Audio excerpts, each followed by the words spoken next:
बोलिए श्री कृष्ण भगवान की जय। श्रीमद् भगवत गीता के 8वें अध्याय का माध्यम। तो श्री भगवान शिव जी कहते हैं कि देवी अब 8वें अध्याय का माध्यम सुनो, उसके सुनने से तुम्हें बड़ी प्रसन्नता होगी। तो लक्ष्मी जी के पूछने पर भगवान विष्णु ने कहा कि इस प्रकार 8वें अध्याय का माध्यम बतलाया था, वैसे ही अब 7वें अध्याय का माध्यम, 8वें अध्याय का माध्यम दक्षिण में आमृतपुर नामक एक प्रसिद्ध नगर है। वहां भाव शर्मा नामक एक ब्राह्मण रहता था, जिसने वैश्या को पत्नी बनाकर रखा था।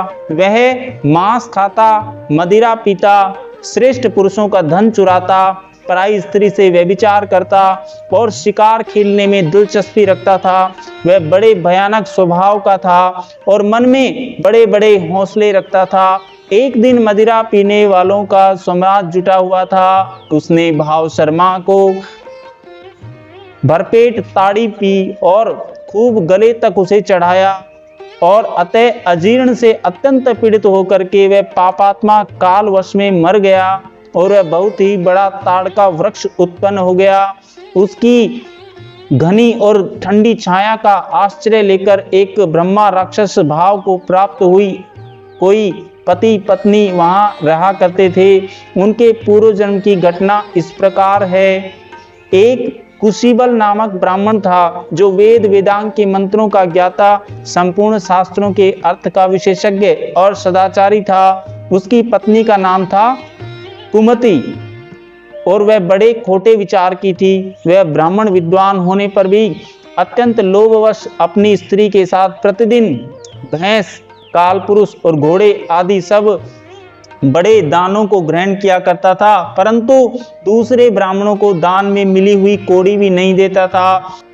वे दोनों पति पत्नी कालवश मृत्यु को प्राप्त होकर ब्रह्मा राक्षस हो गए और वे भूख और प्यास से पीड़ित होकर के पृथ्वी पर घूमते हुए उसी ताड़ के वृक्ष के पास चले गए और उसके मूल भाग में विश्राम करने लगे। इसके बाद पत्नी ने पति से पूछा, हे नाथ, हम लोगों का यह महान दुख कैसे दूर होगा तथा इस ब्रह्मा राक्षस योनि से किस प्रकार हम दोनों को मुक्ति मिलेगी? तब उस ब्राह्मण ने कहा, ब्रह्मा विद्या के उपदेश, अध्याय तत्व के विचार और कर्म विधि के ज्ञान बिना किस प्रकार संकट से छुटकारा मिल सकता है?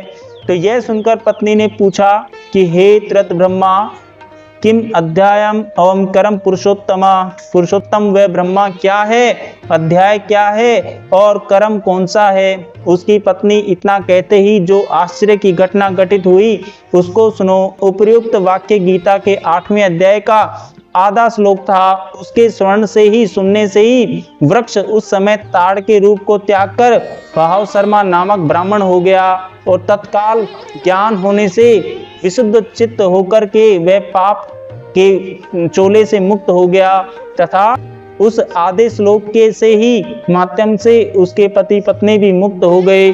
उनके मुख से देवात्व का 8वां अध्याय का आधा श्लोक निकल पड़ा था। तदंतर आकाश में एक दिव्य विमान आया और वे दोनों पति पत्नी उस विमान पर आरूढ़ होकर के स्वर्ग लोक को चले गए।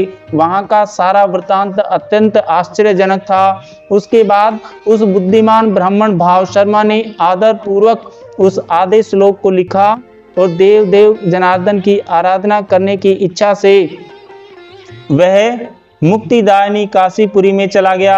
वहां उस उदार बुद्धि वाले ब्राह्मण ने भारी तपस्या आरंभ की। उसी समय क्षीर सागर कन्या भगवती लक्ष्मी ने हाथ जोड़कर देवताओं के भी देवता जगतपति जनार्दन से पूछा, हे नाथ, आप सहसा नींद त्याग कर खड़े क्यों हो गए?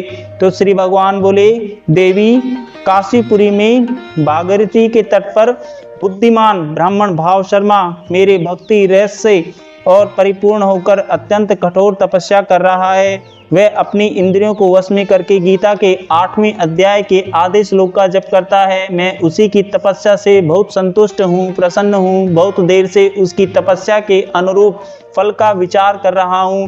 हे प्रिय, उस समय फल देने का मैं उत्कंठित हूँ। पार्वती जी ने पूछा कि भगवान श्री हरि सदा प्रसन्न होने पर भी जिसके लिए चिंतित हो उठे थे उस भगवत गीता भाव शर्मा कौन सा फल प्राप्त किया? तो श्री महादेव जी बोले, देवी द्विज श्रेष्ठ भाव शर्मा प्रसन्न हुए, भगवान विष्णु के प्रसाद को पाकर अत्यंत और सुख मोक्ष को प्राप्त हुआ तथा उसके अन्य वंशज भी जो नरक यातना में पड़े हुए थे, उसी के शुद्ध कर्म से भगवत गीता को प्राप्त होकर के भगवान को प्राप्त हुए।